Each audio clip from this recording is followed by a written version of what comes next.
Section 1. You will hear a man talking to the customer services manager of a bank. First, you have some time to look at questions 1 to 5.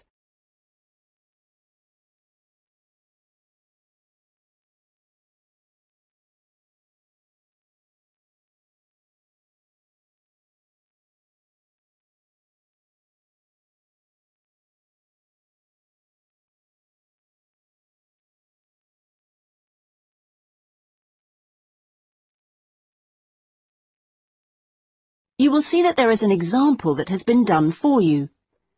On this occasion only, the conversation relating to this will be played first. Good morning. I'd like to open a bank account, please. Certainly. If you'd like to take a seat, I'll just get some details from you. It won't take long. Thanks. Is it a current account or a deposit account you wanted? A current account? The man wishes to apply for a current account, so current has been written in the space. Now we shall begin. You should answer the questions as you listen, because you will not hear the recording a second time. Listen carefully and answer questions 1 to 5. Good morning. I'd like to open a bank account, please. Certainly. If you'd like to take a seat, I'll just get some details from you. It won't take long. Thanks. Is it a current account or a deposit account you wanted? A current account? Right. I've got the application form here then. We have different types. I see you've got our leaflet there. I've decided on the one called Select. Right, that's fine. So, first of all, can I have your full name, please? Yes, it's Peter Hennis. That's P-I-E-T-E-R. Is it H-E-N-N-E-S? Only one N, actually. It's a less common spelling of the name. Oh, right. Okay. And what's your date of birth, please? The 27th of the 1st, 1973. Right. And will this be a joint account? No, just myself. Okay, fine. And where are you living, Mr. Hennis? 15 Riverside. Is that all one word? Yes. Exeter? Yes. How long have you been at your present address? Is it more than 2 years? Just 2 weeks, actually. I only arrived in the country a month ago. I'm from Holland. Oh, that's fine. But we normally ask for a previous address in that case. Oh, yes. Well, it's Rielsdorf 2. That's R-I-E-L-S-D-O-R-F 2, Utrecht. Holland. Okay, thank you. Do you have a daytime telephone number? Yes, I think the number at my office is 606-295. Just a minute, I'd better check. Oh, no, sorry, 616. I'm not used to it yet. Would you like my home number, too? Yes, please. It's 796431. Are they both local numbers? Yes. Before you hear the rest of the conversation, you have some time to look at questions 6 to 10.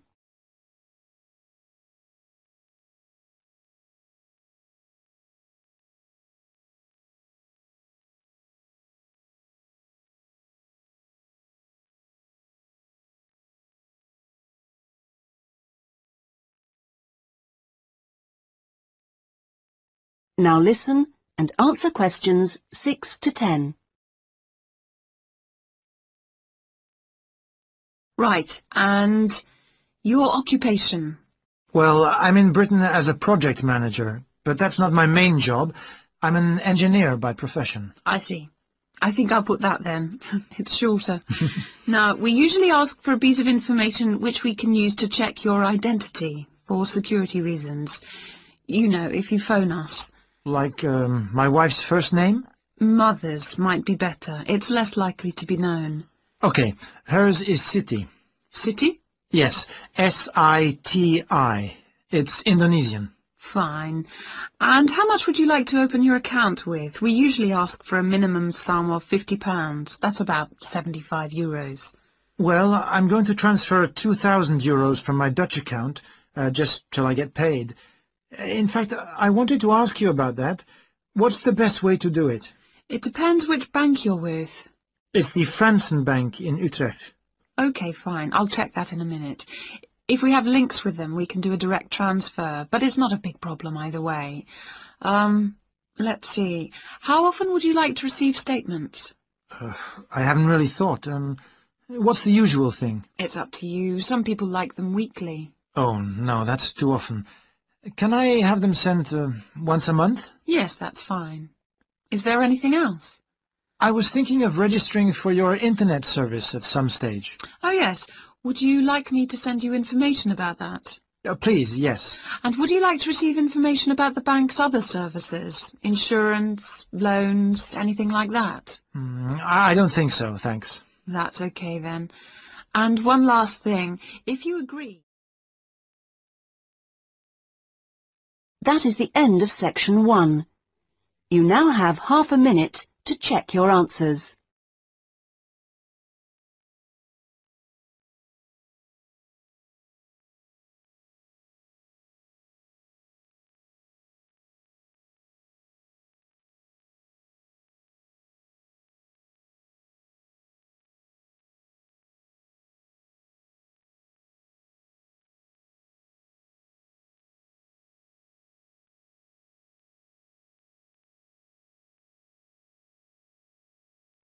Now turn to section 2. Section 2.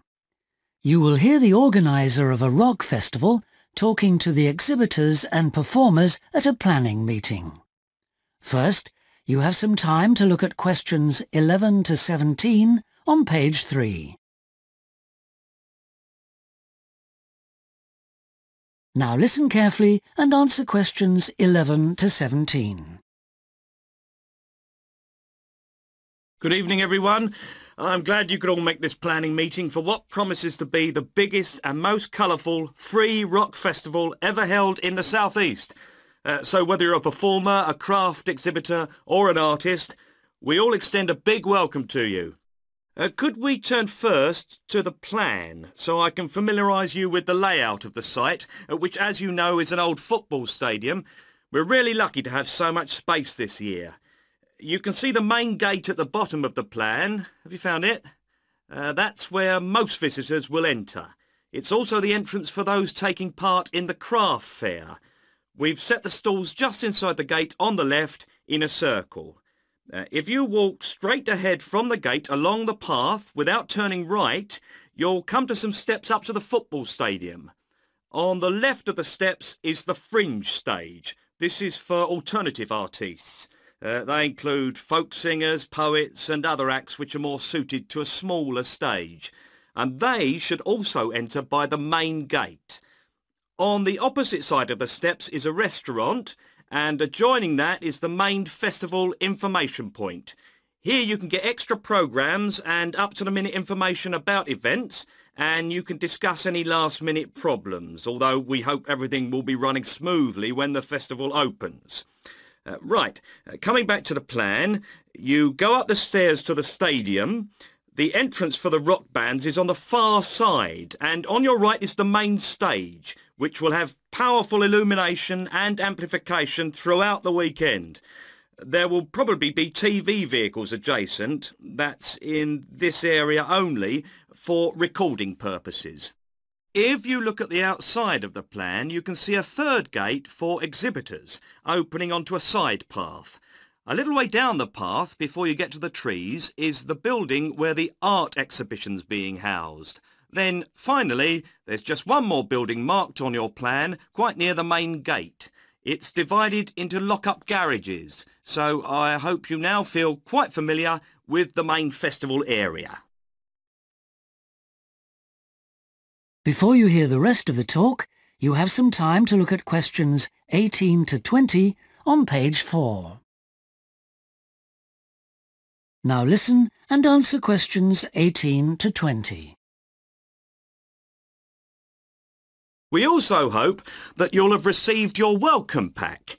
In it you should find 2 parking tickets for yourself and anyone assisting you, an armband to indicate that you are an official visitor, one of our brilliant yellow badges with the new festival logo, a festival programme and several sheets of information that we'd ask you to study carefully before the event. Please could you note that all setting up of stalls, displays and so on should be completed by 9:30 a.m. and that, unfortunately, we won't be able to allow any vehicles to enter the festival area after that time. Yeah, it's a big site, but even a few vehicles parked in the wrong place can block the paths. With crowds of people, and we are expecting several thousand, this can merely be a nuisance. But if there's an emergency and access for an ambulance is blocked, the situation will become not just annoying, but also dangerous. And don't forget, it could be your mother or your child who needs help. Several exhibitors and craftspeople have asked us if any provision can be made for overnight storage of tables, chairs and display items rather than having to take them home and bring them again. We're pleased to say that a limited amount of space has been made available in the building near the main gate. You'll be issued with a yellow ticket to reclaim your property, similar to the red parking tickets, so do check you bring the right one. But please understand that this is entirely at your own risk, as we can take no responsibility for items lost or damaged. I think that's all I have to say at this point, but thank you all for your attention. That is the end of section 2. You now have half a minute to check your answers. Section 3. You will hear two students called Dan and Jeannie discussing their studies at university. First, you have some time to look at questions 21 to 26.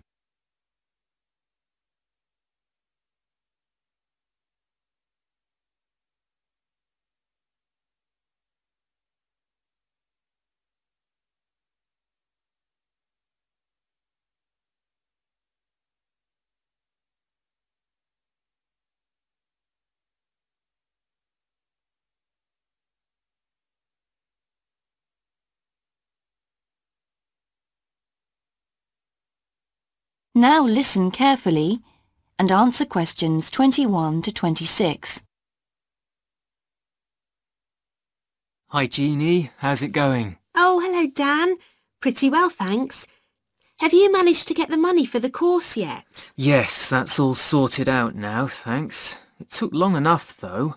It was practically a year ago that I applied to my local council for a grant, and it took them 6 months to turn me down. That's really slow. And I thought I was eligible for government funding, but it seems I was mistaken. So then I asked the boss of the company I used to work for if they would sponsor me, and much to my surprise, he said they'd make a contribution. But what about college grants and scholarships? There must be some you could apply for. Yes, there are, but they're all so small that I decided to leave them until I was desperate. And in fact, I didn't need to apply. My parents had been saying that as I already had a job, I ought to support myself through college. But in the end, they took pity on me, so now I've just about got enough. That's good. So now I can put a bit of effort into meeting people. Haven't had time so far. Any suggestions? What about joining some college clubs? Oh, right. You joined several, didn't you? Yes. I'm in the drama club. It's our first performance next week, so we're rehearsing frantically, and I've got behind with my work, but it's worth it. I'm hoping to be in the spring production too. I've never liked acting. Are you doing anything else? I enjoyed singing when I was at school, so I joined a group when I came to college. I don't think the conductor stretches us enough though, so I'll give up after the next concert. And I also joined the debating society. It's fun, but with all the rehearsing I'm doing, something has to go, and I'm afraid that's the one. Do you do any sports? Yes, I'm in one of the hockey teams. I'm not very good, but I'd really miss it if I stopped. I decided to try tennis when I came to college, and I'm finding it pretty tough going. I'm simply not fit enough. Nor me. I think I'll give that a miss. I'm hoping it'll help me to build up my stamina, but it'll probably be a long haul. Good luck. Thanks. How are you finding the course? I wish we had more seminars. What? I'd have thought we had more than enough already. All those people saying clever things that I could never think of. It's quite interesting, but I wonder if I'm clever enough to be doing this course. I find it helpful to listen to the other people. I like the way we're exploring the subject and working towards getting insight into it. How do you get on with your tutor? I don't think I'm on the same wavelength as mine, so I feel I'm not getting anything out of the tutorials. It would be more productive to read a book instead.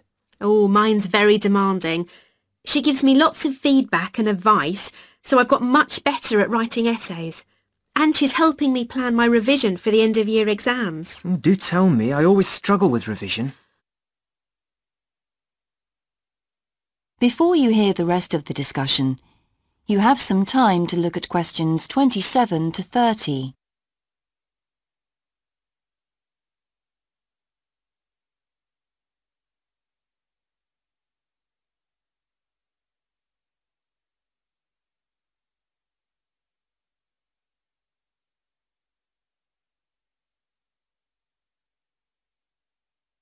Now listen and answer questions 27 to 30. Well, the first thing is to find out exactly what's required in the exams. Would it help to get hold of some past papers? Yes, they'll help to make it clear. Right, I'll do that. Then what? Then you can sort out your revision priorities based on what's most likely to come up. I put these on a card and read them through regularly. But that isn't enough in itself. You also need a timetable to see how you can fit everything in the time available. Then keep it in front of you while you're studying. I've done that before, but it hasn't helped me. Maybe you need to do something different every day. So if you break down your revision into small tasks and allocate them to specific days, there's more incentive to tackle them. With big topics, you're more likely to put off starting. Good idea. And as I revise each topic, I write a single paragraph about it. Then later I can read it through quickly, and it helps fix things in my mind. Oh, that's brilliant. I also write answers to questions for the exam practice. It's hard to make myself do it, though. Well, I'll try. Thanks a lot, Jeannie. That's a great help. No problem. See you around. Bye. That is the end of section 3. You now have half a minute to check your answers.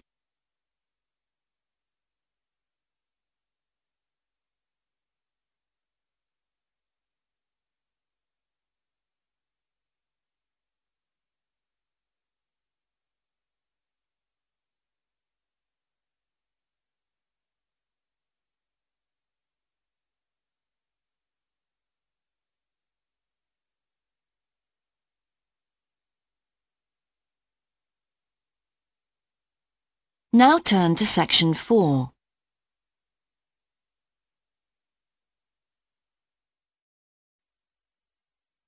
Section 4. You will hear part of a lecture about a way of reducing the amount of carbon dioxide in the atmosphere. First, you have some time to look at questions 31 to 40.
Now listen carefully and answer questions 31 to 40.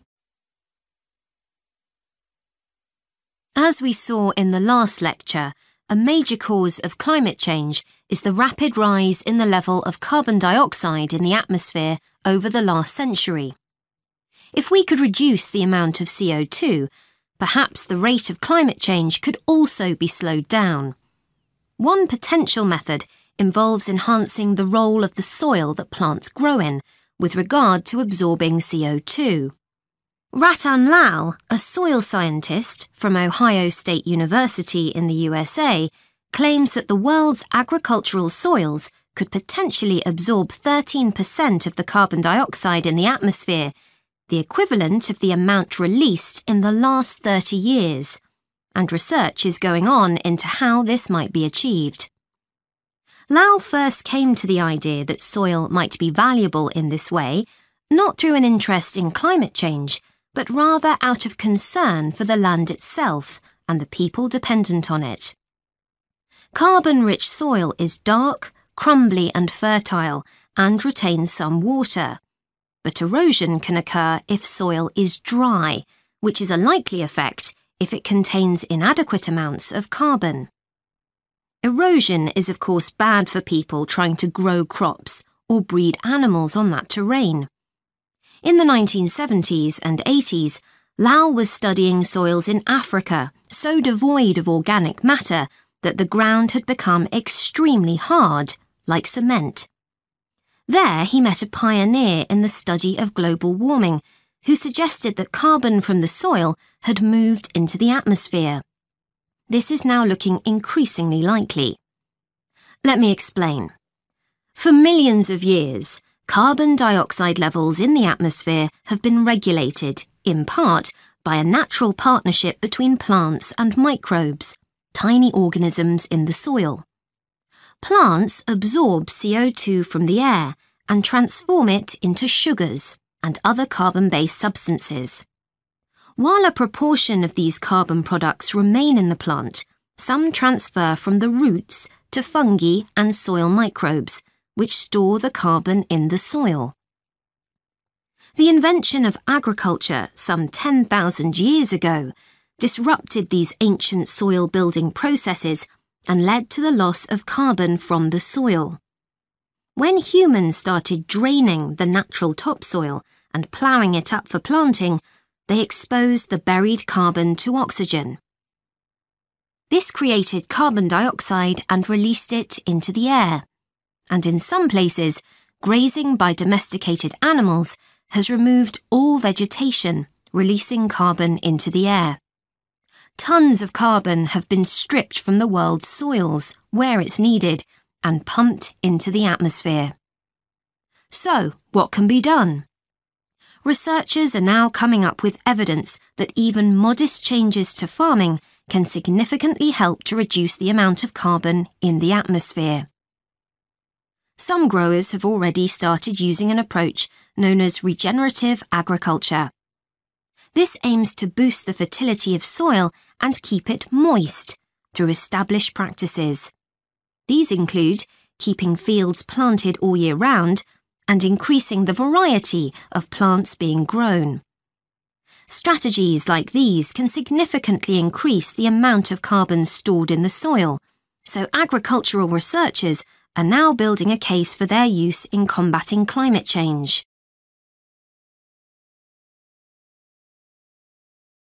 One American investigation into the potential for storing CO2 on agricultural lands is taking place in California. Soil scientist Wendy Silver of the University of California, Berkeley, is conducting a first-of-its-kind study on a large cattle farm in the state. She and her students are testing the effects on carbon storage of the compost that is created from waste, both agricultural, including manure and corn stalks, and waste produced in gardens, such as leaves, branches, and lawn trimmings. In Australia, soil ecologist Christine Jones is testing another promising soil enrichment strategy. Jones and 12 farmers are working to build up soil carbon by cultivating grasses that stay green all year round. Like composting, the approach has already been proved experimentally. Jones now hopes to show that it can be applied on working farms and that the resulting carbon capture can be accurately measured. It's hoped in the future that projects such as these will demonstrate the role that farmers and other land managers can play in reducing the harmful effects of greenhouse gases. For example, in countries like the United States, where most farming operations use large applications of fertilizer, changing such long-standing habits will require a change of system. Ratan Lal argues that farmers should receive payment, not just for the corn or beef they produce, but also for the carbon they can store in their soil. Another study being carried out. That is the end of section 4. You now have half a minute to check your answers.